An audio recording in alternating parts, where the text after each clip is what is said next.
وہ امکانہ انداز میں سر ہلا کر رہ گیا جیسے اپنی کمبختی کا اعتراف کر رہا ہو۔ پھر میں نے اس کی مدد سے پورے دفتر میں آتش کی مادہ اس طرح پھیلانا شروع کر دیا کہ ایک جگہ دیا سلائی دکھائی جائے تو آگ کی شعلے دفتر کے ہر گوشے کو اپنی لپیٹ میں لے لے۔ اس کارروائی میں صرف داخلی دروازے کے قریب کا کچھ حصہ میں نے دانستہ محفوظ چھوڑا تھا تاکہ نوارد میرے نکلنے کے بعد وہاں ٹھہر کر انتظار کر سکے۔ دوسرا مقصد یہ بھی تھا کہ میں دفتر سے باہر نکلوں تو باہر سے کسی کو شعلے نظر نہ آ سکے۔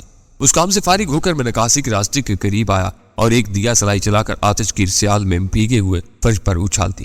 ایک ہلکے سے دھماکے کے ساتھ شعلہ لپکا اور ہر سمت میں پھیلنے لگا۔ میں وقت ضائع کیے بغیر دروازہ کھول کر باہر نکل گیا۔ میرے کندھے سے لٹکا ہوا تیلا وزن میں کافی ہلکا ہو چکا تھا، لیکن اب بھی اس میں خطرناک آتش گیر بم موجود تھے اور میں انہیں جلد از جلد A2 کے ٹھکانے پر استعمال کرنا چاہتا تھا۔ میں تھوڑی دور گیا تھا کہ سلطان شاہ راہگیروں کی بھیڑ میں سے نمودار ہو کر مجھ سے ملا۔ اسی لمحے مجھے اپنے عقب میں آگ کا شور سنائی دیا اور فٹ پاتھ پر بڑھتا ہوا ہجوم یک بیک ٹھہر گیا۔ ہر شخص مڑ کر اسی طرف دیکھ رہا تھا جدھر سے آگ کا شور سنائی دے رہا تھا۔ جو زیادہ پرجوش تھے انہوں نے ہجوم میں راستہ بتاتے ہوئے اسی طرف بڑھنا شروع کر دیا۔ اس صورتحال میں اگر ہم لاتعلقانہ انداز میں پیش قدمی جاری رکھتے تو شاید لوگوں کی توجہ کا مرکز بن جاتے، لہٰذا ہم دونوں بھی وہیں رک گئے۔ کہاں آگ لگی ہے؟ ہمیں تو کہیں نظر نہیں آ رہی، سلطان شاہ نے قریب کھڑے ہوئے آدمی سے کہا۔ شاید ادھر کچھ ہوا ہے، اس نے ایشین سنڈیکیٹ لمیٹڈ کے دفتر کی سمت میں اشارہ کرتے ہوئے کہا، جہاں بڑھتی ہوئی بھیڑ کے باعث ٹریفک کی روانی میں خلل پڑنا شروع ہو گیا تھا۔ پھر فضا میں دھوئیں کے کثیف بادل بھی امڑنے لگے اور ہم دونوں آہستہ آہستہ آگے بڑھنے لگے۔ اسی دوران ہجوم میں پھیلنے والی باتوں سے علم ہوا کہ ایک دفتر سے کوئی آدمی اجلت میں باہر نکلا تھا۔ اسی لمحے کھلے ہوئے دروازے کی اوٹ سے کچھ راہگیروں کی نگاہ اندر لپکتے ہوئے شوروں پر پڑ گئی اور وہ شور مچاتے ہوئے اس شخص کی طرف لپکے۔ وہ کسی چلاوے کی طرح بھیڑ میں پوش ہو گیا۔ کیا سرانیاں کی جا رہی تھی کہ وہی دفتر میں آگ لگا کر بھاگا تھا۔ یہ کس کا ذکر ہو رہا ہے؟ مجمع میں بھیڑ باہر سے نکلنے کے بعد سلطان شاہ نے تجسس سمیت لہجے میں سوال کیا، شاید تم دیر سے لوٹے تھے اس لیے لا علم ہو۔ میں نے کہا، دیر سے؟ اس نے حیرت سے دہرایا۔ میں بمشکل 10 منٹ میں لوٹ آیا تھا۔ مجھے تمہاری فکر تھی، لہٰذا گھر تک نصیر خان کا پیچھا کرنے کے بجائے اسے پارکنگ لاٹ میں اپنی کار کے قریب ہی چا لیا تھا اور وہیں سے فرشت لے کر آیا تھا، اور اسی مدت میں ایک سنگین خطرہ پیدا ہو کر ٹل گیا۔ میں نے سپاٹ لہجے میں کہا، دفتر میں آنے والا اکیلا نہیں ہوتا تھا، ایک آدمی پوشیدہ رہ کر اس کی حفاظت کیا کرتا تھا۔ میں اس کے پیچھے اندر گھسا اور اسے مار ڈالا۔ اسی لمحے دوسرا آدمی میرے پیچھے اندر آ گھسا۔ ستارے ہی اچھے تھے کہ اسے بھی زیر کر لیا۔ وہ زخمی تھا اس لیے میں اسے اندر چھوڑ کر نکلا تھا۔ وہ میرے بعد فرار ہوتے ہوئے دیکھ لیا گیا ہوگا، شاید لوگ اسی کو آتش زنی کا ذمہ دار سمجھ رہے ہیں۔ تم نے اسے زندہ کیوں چھوڑ دیا؟ غیر متعلق آدمی تھا، تنظیم سے اس کا کوئی واسطہ نہیں ہے، بلا وجہ اس کا خون بہانا میں نے پسند نہیں کیا۔ جب تک ایک مقصد سامنے ہو تو اصول خود بخود متعین ہو جاتے ہیں۔ ٹھیک کہہ رہے ہو، اس نے ناصحانہ لہجے میں کہا، لیکن میں دیکھ رہا ہوں کہ اس وقت تم اپنے آپے میں نہیں ہو۔ میں مانتا ہوں کہ بھابھی کی گمشدگی بہت تشویشناک واقعہ ہے، لیکن اس کی بازیابی کے لیے تمہاری سلامتی بہت اہم ہے۔ خود پر قابو پانے کی کوشش کرو، ایسا نہ ہو کہ کوئی الجھن مول لے بیٹھو۔ میں ٹھیک ہوں اور اب جلد از جلد کراچی پہنچنا چاہتا ہوں۔ یہاں ٹھہر کر ہم انہیں غزالہ کے ساتھ زیادتیوں کا موقع فراہم کریں گے۔ میں نے سگریٹ سلگاتے ہوئے کہا، چلو ابھی ایئرپورٹ چلتے ہیں۔ سلطان شاہ تو واپسی پر طلع ہی ہوا تھا، جو بھی پہلی پرواز ملی اسی سے کراچی روانہ ہو جائیں گے۔ اس وقت وہاں تمہاری زیادہ ضرورت ہے۔ ابھی نہیں، جانے سے پہلے ایک کام اور کرنا ہے، میں نے سرد اور خیال انگیز لہجے میں کہا۔ پھر وہی ضد وہ چڑھ کر بولا، اسی لیے میں کہہ رہا ہوں کہ تم اپنے آپے میں نہیں ہو۔ محبت کی طرح انتقام کا جذبہ بھی انسان کو اندھا کر دیتا ہے۔ لائٹس کاٹیج ایک وسیع و عریض محل ہے، وہاں کوئی اچٹتی ہوئی کاروائی کر کے تم تقریر یا تصویر کا کچھ بھی نہیں بگاڑ سکو گے۔ تصویر نے اپنی معصومیت اور لا علمی ظاہر کر کے مجھے اپنے جال میں پھانسنے کی کوشش کی ہے۔ واپسی سے پہلے میں اسے چیتانا چاہتا ہوں کہ میں اس کی نیت سے اچھی طرح واقف ہوں۔ پھر اب کدھر کا ارادہ ہے؟ بس ٹیکسی روکو، میں نے سخت لہجے میں کہا، اور وہ ایک گہرا سانس لے کر رہ گیا۔ کچھ دور چلنے کے بعد ہم ایک ٹیکسی حاصل کرنے میں کامیاب ہو گئے۔ سلطان شاہ نے ڈرائیور کے پہلو میں نشست سنبھال لی اور میں عقبی نشست پر بیٹھ گیا۔ وہ جاڑوں کے دن تھے اور 6 بجے سے ہی فضا میں گہرا دھندلکا پھیل چلا جاتا تھا، جو میری دانش میں کام کرنے میں معاون ثابت ہو سکتا تھا۔ شہر کے ہنگاموں سے گزرنے کے بعد ٹیکسی ملتان روڈ کے ویران علاقے میں پہنچی تو میں نے ڈرائیور سے کہا، بس کچھ دور چل کر تم ٹیکسی ہمارے حوالے کر کے چپ چاپ نیچے اتر جاؤ گے۔ دماغ خراب ہوا ہے تمہارا؟ ڈرائیور میری بات کاٹ کر بری طرح بھڑک اٹھا۔ اسی کے ساتھ اس نے بریک لگا کر ٹیکسی روک دی۔ اس کے تیور خاصے جارحانہ نظر آ رہے تھے۔ چلتے رہو، میں نے پستول کی سر داہنی نال اس کی گردن سلگاتے ہوئے کہا، اور اس سنگین صورتحال کا احساس ہوتی اس کی آنکھیں فرط خوف سے پھیل گئی۔ شریفانہ گفتگو کا یہ مطلب نہ لو کہ ہم طاقت کے زور پر تمہیں ٹیکسی سے محروم نہیں کر سکتے، میں نے اپنی بات جاری رکھتے ہوئے کہا۔ پھر بائیں ہاتھ سے 100 روپے کے 2 نوٹ نکال کر اس کی طرف بڑھا دی۔ ہمیں صرف آدھے گھنٹے کے لیے سواری کی ضرورت ہے، اور یہ اس مختصر سے مدت کا معاوضہ ہے، کیونکہ ہمیں تم سے کوئی پرخاش نہیں ہے۔ 8 بجے کے لگ بھگ تمہاری ٹیکسی شہر کے کسی مصروف علاقے میں چھوڑ دی جائے گی. چابی اگنیشن کے پائیدان کے نیچے ہوگی. میں ٹیکسی نہیں چھوڑ سکتا. فضول کا لمس محسوس کر کے اس کی آواز پر لکنت طاری ہوگی. چاہو میں تمہارے ساتھ چلنے کے لیے تیار ہوں. کوئی کرایہ بھی نہیں لوں گا. ہم چاہتے تو تمہیں ہوشیار کیے بغیر چلتی گاڑی میں بے بس کر سکتے تھے. منسک لہجے میں کہا. پھر تمہیں بے ہوش کر کے راستے میں کہیں بھی پھینک دیتے. لیکن ہم بلا وجہ کسی کو ایذا پہنچانے کے قائل نہیں ہیں، اور نہ ہی تمہاری ٹیکسی قتل یا ڈکیتی جیسی کسی سنگین واردات میں ملوث ہوگی. لہٰذا بہتر یہی ہے کہ جو کہا جا رہا ہے اس پر عمل کرو. اس نے بادل نخواستہ میرے ہاتھ سے 2 سرخ نوٹ لے لیے. لیکن لاہور کوئی چھوٹا شہر نہیں ہے بابو. اس نے احتجاج میں لہجے میں کہا. میں گاڑی کی تلاش میں کہاں دھکے کھاؤں گا. جب زبردستی پر اتر آئے ہو تو اتنی مہربانی اور کرو کہ میری ٹیکسی پرانی انارکلی کے اڈے پر چھوڑ دینا. میں وہیں سے لے لوں گا. یہ مشکل ہے. اس بات کی کوئی ضمانت نہیں کہ پرانی انارکلی کے اڈے پر پولیس ہمارے استقبال کے لیے تیار نہ ہوگی. میں وعدہ کرتا ہوں کہ 10 بجے تک تھانے میں رپورٹ نہیں کروں گا. اس نے خوشامدانہ لہجے میں کہا. مجھے گاڑی تم اس سے پہلے ہی لوٹا دو گے. ٹھیک ہے اب تم اترو. سلطان شاہ اچانک دخل دے بیٹھا. یہاں اس ویرانے میں وہ بکلا کر بولا. یہاں تو شہر کے لیے کوئی سواری مشکل ہی سے ملے گی. مجھے شہر میں کہیں بھی اتار دینا. میں سلطان شاہ کی دخل اندازی پر بیزار ہو کر کھڑکی سے باہر دیکھنے لگا تھا. میرے کانوں میں قدرے توقف کے بعد اس کی آواز آئی. اچھا تو واپس ہی چلو. اور ٹیکسی واپس شہر کی طرف روانہ ہوگی. چوبر جی سے گزرنے کے بعد ڈرائیور نے ایک نیم تاریک مقام پر ٹیکسی سڑک کے کنارے روک دی اور متاسفانہ انداز میں اپنی نشست سے نیچے اتر گیا. سلطان شاہ نے اس کی جگہ سنبھالی اور ٹیکسی برق رفتاری کے ساتھ آگے بڑھا لے گیا. بڑی اچھی اور بے ضرر ترکیب سوچی تم نے. سلطان شاہ کچھ دیر کے بعد بولا. میں یہی سوچ رہا تھا کہ ٹیکسی ڈرائیور کی موجودگی میں ہم اپنے منصوبے پر کیسے عمل کریں گے. غنیمت ہے کہ میری ترکیب تمہیں پسند آ گئی. میں نے خشک لہجے میں کہا. معلوم ہوتا ہے کہ میری دخل اندازی تمہیں ناگوار گزری ہے. اس نے چند ثانیوں کے سکوت کے بعد افسردہ لہجے میں کہا. اس کے نزدیک ٹیکسی اس کی کل کائنات ہے. وہ بلا وجہ گفتگو کو طول دے رہا تھا. میں نے تو محض بات ختم کرنے کے لیے زبان کھولی تھی. زبان کھولنے پر مجھے کوئی اعتراض نہیں. میں تو خود ہمیشہ سے تمہاری حوصلہ افزائی کرتا ہوں. بات صرف اتنی تھی کہ وہ ایک سادہ دل مزدور تھا اور میں اسے دھوکہ نہیں دینا چاہتا تھا. تو میں نے کب اسے دھوکہ دیا؟ اس نے حیرت سے سوال کیا.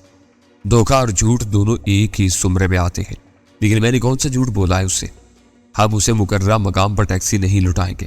میں شرط لگانے کو تیار ہوں کہ وہاں ہمارے لیے پھندا تیار ہوگا. اس وقت تم بہت حساس ہو رہے ہو. وہ ایک گہری سانس لے کر بولا. میں کہہ رہا ہوں کہ تم خود پر قابو پانے کی کوشش کرو. جنگ میں سب کچھ جائز ہوتا ہے. آج تم مجھے دھوکہ دہی پر ملامت کر رہے ہو، لیکن ٹھنڈے دل سے غور کرو تو اس سے پہلے ہم جانے کیسے کیسے جھوٹ اور سچ بولتے رہے.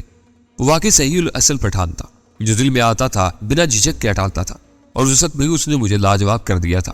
میں اس کی بات کا جواب تو نہ دے سکا، لیکن دل ہی دل میں یہ سوچنے پر ضرور مجبور ہو گیا کہ غزالہ کی گمشدگی کی خبر نے میرے اعصاب کو اس حد تک کیوں متاثر کیا ہے کہ چھوٹی چھوٹی باتیں بھی بڑی نظر آنے لگی ہیں. یوں چپ نہ رہو. سلطان شاہ نے طویل ہوتے ہوئے سکوت کو توڑتے ہوئے خوش دلانہ لہجے میں کہا. کچھ نہ کچھ بولتے رہو. خاموش رہو گے تو سوچو گے، اور جتنا سوچو گے اس قدر اداسی بڑھتی جائے گی. اس وقت تم نے کرنل کی یاد تازہ کرتی.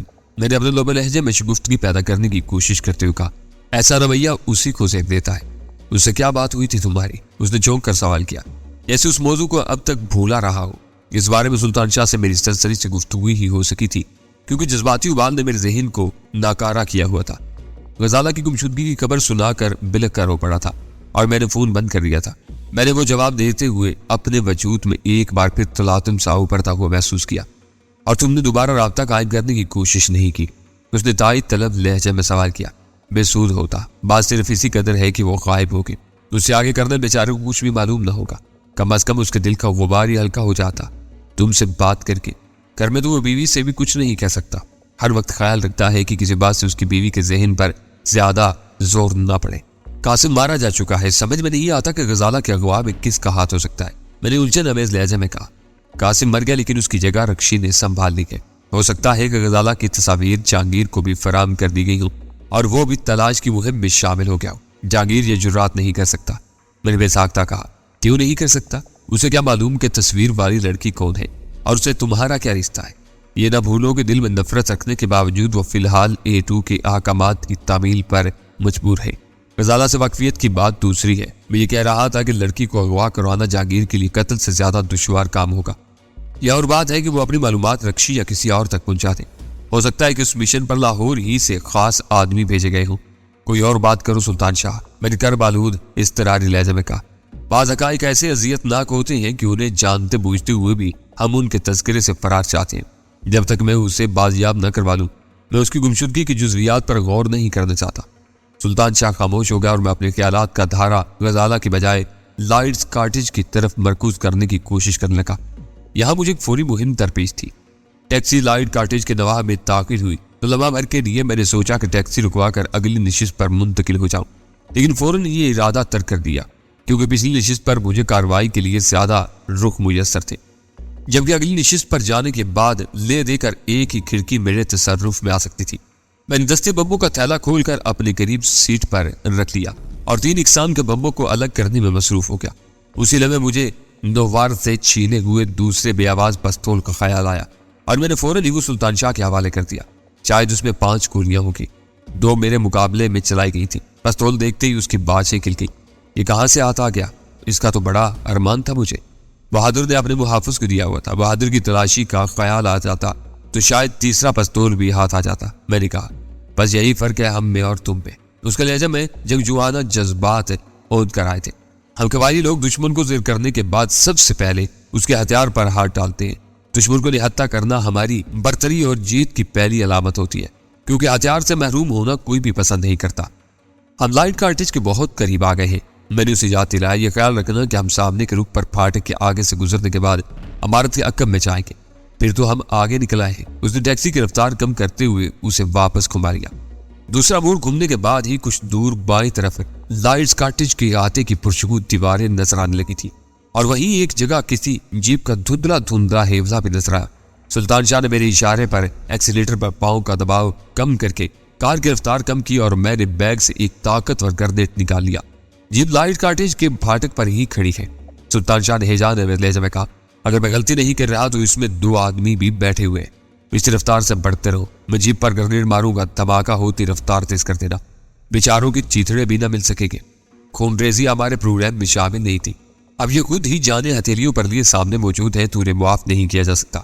میری نگاہ میں ایٹو کا ہر ذاتی بدترین سزا کا مستحق ہے۔ پھر ہم دونوں ہی خاموش ہو گئے۔ اس سلسلے کے عالم میں کار لائٹ کاٹیج کے 2 ہیکل آہنی پھاٹک کے سامنے پہنچی تو اس میں سابق اس وقت بھی وہ بند تھا اور اس کے سامنے کھڑی ہوئی جیپ میں 2 آدمی بیٹھے ہوئے نظر آ رہے تھے۔ میں نے دانت سے گرنیٹ کی پن کھینچی اور کھڑکی سے وہ بم جیپ پر اچھال دیا۔ زمین لرز اٹھی، نگاہیں خیرہ ہو گئی اور سلطان شاہ نے یک بجک ٹیکسی کی رفتار بڑھا دی۔ روشنیاں گل کر دو، میں نے اسے ہدایت کی اور سامنے سڑک پر پھیلی ہوئی روشنی کی چادر معدوم ہوگی۔ لائٹس کاٹیج کے کونے پر کھمبے سے یرکان زدہ روشنی والا بلب جھول رہا تھا۔ سلطان شاہ نے ادھر ہی ٹیکسی گھماری اور چند ہی منٹ بعد ہم اسی عمارت کے عقبی سڑک پر پہنچ چکے تھے۔ کچھ دور آگے بڑھنے کے بعد سلطان شاہ نے ٹیکسی روک دی اور میں نے نیچے اتر کر ایک آتش گیر بم پوری قوت سے عمارت کے احاطے میں اچھال دیا۔ ایک دھماکے کے ساتھ فضا میں شعلوں کا انعکاس چمکنے لگا۔ اسی اثناء میں نے پنے نکال کر یکے بعد دیگرے باقی مادہ 4 دستی بم احاطے میں مختلف سمتوں میں بیٹھ کیے اور اندر ایک کوہرام سا سنائی دینے لگا، لیکن میرے لیے وہاں رک کر اس صورتحال کا جائزہ لینے کا موقع نہیں تھا۔ میں پھرتی سے ٹیکسی میں بیٹھا اور ہم وہاں سے روانہ ہو گئے۔ سلطان شاہ شاید عقب نما آئینے میں تعاقب کے لیے امکانی خطرے کا جائزہ لے رہا تھا اور میں گردن گھما کر بار بار پیچھے دیکھ رہا تھا۔ جب وہ خاصی دور نکل آئے اور پیچھے کوئی نمودار نہ ہوا تو سلطان شاہ گہرا سانس لے کر بولا، مجھے امید نہیں تھی کہ ہم اتنی آسانی کے ساتھ ان کے چنگل سے بچ نکلیں گے۔ دیکھا جائے تو ہمارا کام انہوں نے خود ہی آسان کیا ہے۔ وہ کیسے؟ اس نے حیرت کے ساتھ سوال کیا۔ شاید میری دھمکی کے پیش نظر سیکیورٹی آفیسر نے پھاٹک کے باہر اپنے 2 آدمی جیپ سمیت تیار رکھے تھے تاکہ وہ کسی بھی مشتبہ گاڑی کو روک سکے، لیکن ان کی بدنصیبی کو حرکت میں آنے سے پہلے ہی مارے گئے۔ دھماکے کے ساتھ ہی جیپ نے آگ پکڑ لی تھی۔ اس پر قابو پائے بغیر اندر سے باہر نکلنے کا راستہ ملنا محال ہے کیونکہ وہ عین پھاٹک کے آگے کھڑی تھی۔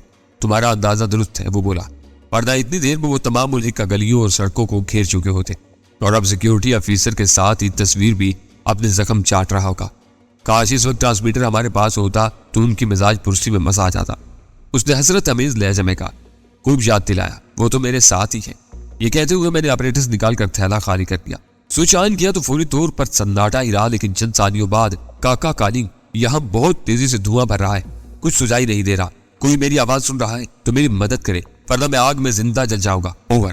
اس کی آواز پر خوف و ہراس کا غلبہ تھا۔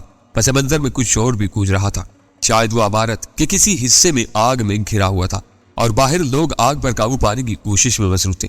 تم ولد الحرام!